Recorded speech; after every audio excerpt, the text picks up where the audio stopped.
ಎಲ್ಲರಿಗೂ ನಮಸ್ಕಾರ. ಇಂದಿನ ವಿಡಿಯೋದಲ್ಲಿ ನಾವು 9ನೇ ತರಗತಿಯ ಸಮಾಜ ವಿಜ್ಞಾನ ಅಧ್ಯಾಯ 17 ಆಹೋಮ್ ರಾಜಮನೆತನ, ಮೊಘಲರು ಮತ್ತು ಮರಾಠರು.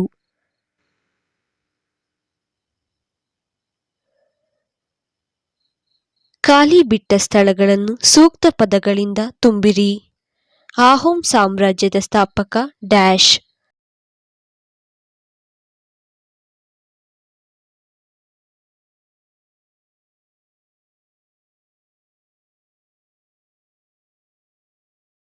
ಸುಕಪ. ಆಹೋಮ್ ಸಾಮ್ರಾಜ್ಯದ ಸ್ಥಾಪಕ ಸುಕಪ. ಮೊಘಲ್ ಸಾಮ್ರಾಜ್ಯದ ಸ್ಥಾಪಕ ಡ್ಯಾಶ್.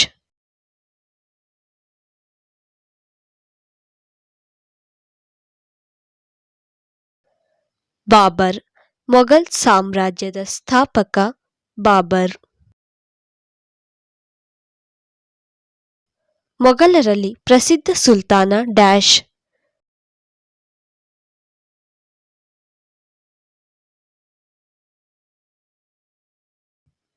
ಅಕ್ಬರ್. ಮೊಘಲರಲ್ಲಿ ಪ್ರಸಿದ್ಧ ಸುಲ್ತಾನ ಅಕ್ಬರ್. ಆಗ್ರಾದಲ್ಲಿ ತಾಜ್ ಮಹಲ್ ಕಟ್ಟಿಸಿದವನು ಡ್ಯಾಶ್.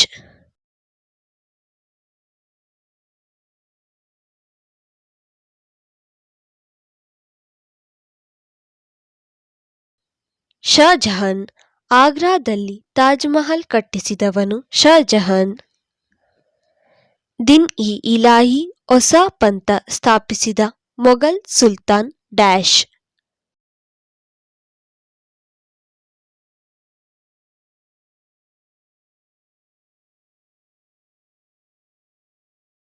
ಅಕ್ಬರ್. ದಿನ್ ಇ ಇಲಾಹಿ ಹೊಸ ಪಂಥ ಸ್ಥಾಪಿಸಿದ ಮೊಘಲ್ ಸುಲ್ತಾನ್ ಅಕ್ಬರ್. ಶಿವಾಜಿಯ ತಾಯಿ ಡ್ಯಾಶ್.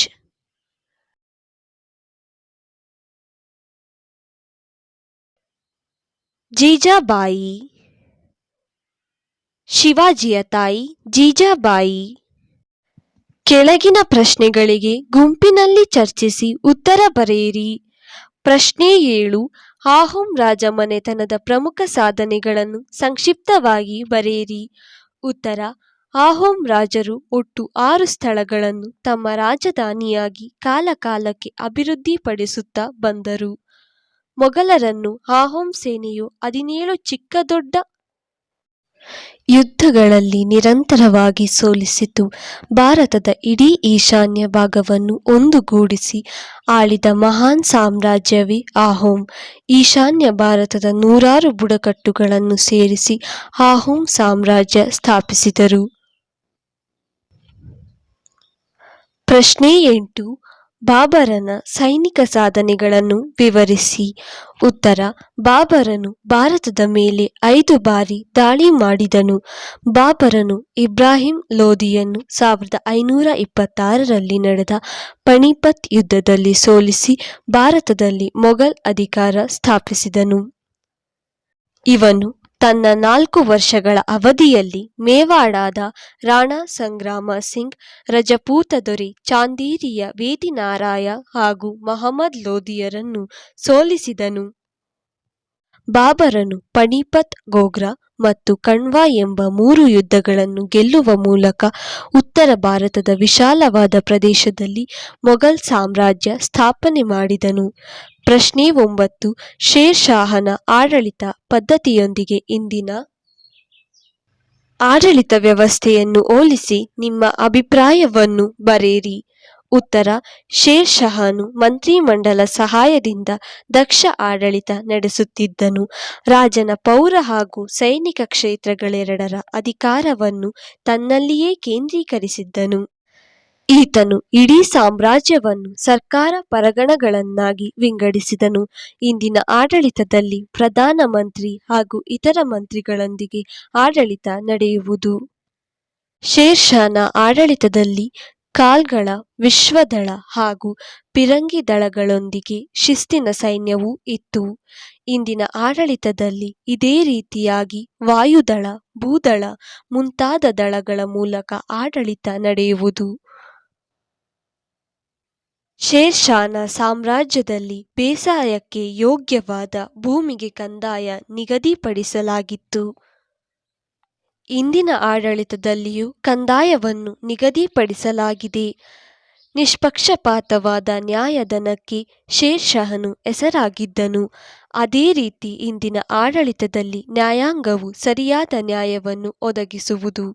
ಈ ರೀತಿಯಾಗಿ ಶೇರ್ ಷಾಹನ ಆಡಳಿತಕ್ಕೂ ಇಂದಿನ ಆಡಳಿತಕ್ಕೂ ಸಾಮ್ಯತೆ ಕಂಡುಬಂದಿದೆ. ಪ್ರಶ್ನೆ 10. ಅಕ್ಬರನು ಗೆದ್ದ ಪ್ರದೇಶಗಳಾವುವು? ಉತ್ತರ: ಮಾಳ್ವಾ, ಜೈಪುರ, ಗೊಂಡಾವಾನ್, ಚಿತ್ತೋಡ್, ರಣತಂಬೋರ್, ಕಲಿಂಜಾರ್, ಗುಜರಾತ್, ಬಂಗಾಳ, ಕಾಶ್ಮೀರ್, ಸಿಂಧ್, ಒರಿಸ್ಸಾ, ಬಲೂಚಿಸ್ಥಾನ, ಕಾಂದಹಾರ್, ಅಹಮದನಗರಗಳು ಅಕ್ಬರ್ ತನ್ನ ಬೃಹತ್ ಸೈನ್ಯದ ಬಲದಿಂದ ಗೆದ್ದ ಪ್ರದೇಶಗಳು. ಪ್ರಶ್ನೆ 11. ಷಾಜಹಾನನ ಅವಧಿಯನ್ನು ಮೊಘಲರ ಕಲೆ ಮತ್ತು ವಾಸ್ತುಶಿಲ್ಪದ ಸುವರ್ಣಯುಗವೆಂದು ಕರೆಯುತ್ತಾರೆ, ಏಕೆ? ಉತ್ತರ: ಷಾಜಹಾನನು ತನ್ನ ಪ್ರೀತಿಯ ಮಡದಿ ಮಮತಾಜಳಿಗಾಗಿ ಆಗ್ರಾದಲ್ಲಿ ತಾಜ್ ಮಹಲ್ ನಿರ್ಮಿಸಿದನು. ದೆಹಲಿಯ ಕೆಂಪು ಕೋಟೆ ಹಾಗೂ ಅದರಲ್ಲಿರುವ ಕಟ್ಟಡಗಳು ಷಾಜಹಾನನ ಅದ್ಭುತ ಕೊಡುಗೆಗಳಾಗಿವೆ. ಹೀಗಾಗಿ ಇವನ ಅವಧಿಯನ್ನು ಮೊಘಲರ ಕಲೆ ಮತ್ತು ವಾಸ್ತುಶಿಲ್ಪ ಸುವರ್ಣಯುಗವೆಂದು ಕರೆಯುತ್ತಾರೆ. ಪ್ರಶ್ನೆ 12. ಶಿವಾಜಿಯ ಆಡಳಿತ ವ್ಯವಸ್ಥೆ ವಿವರಿಸಿ. ಉತ್ತರ: ಶಿವಾಜಿ ತನ್ನ ವಿಶಾಲ ರಾಜ್ಯದಲ್ಲಿ ಉತ್ತಮ ಆಡಳಿತ ಸಂಘಟಿಸಿದ್ದನು.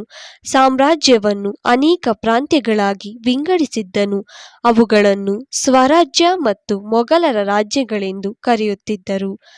ಮರಾಠಿ ಆಡಳಿತ ಭಾಷೆಯಾಗಿದ್ದು ಕೇಂದ್ರ ಸರ್ಕಾರದ ಮುಖ್ಯಸ್ಥನಾಗಿದ್ದ ದೊರೆಗೆ ಆಡಳಿತದಲ್ಲಿ ನೆರವು ನೀಡಲು ಅಷ್ಟಪ್ರಧಾನರೆಂಬ ಮಂತ್ರಿಗಳಿದ್ದರು. ಜೊತೆಗೆ ಸಹಾಯಕ್ಕಾಗಿ ಇತರೆ ಅಧಿಕಾರಿಗಳು ಇದ್ದರು. ಪ್ರಾಂತ್ಯ, ಜಿಲ್ಲೆ, ಗ್ರಾಮ ಆಡಳಿತದ ಘಟಕಗಳಾಗಿದ್ದವು. ಶಿವಾಜಿ ಆಡಳಿತದಲ್ಲಿ ಪರಂಪರಾನುಗತ ನ್ಯಾಯಾಂಗ ವ್ಯವಸ್ಥೆ ಜಾರಿಯಲ್ಲಿತ್ತು. ಪ್ರಶ್ನೆ 13. 1ನೇ ಬಾಜಿರಾಯನ ಸಾಧನೆಗಳನ್ನು ವಿವರಿಸಿ.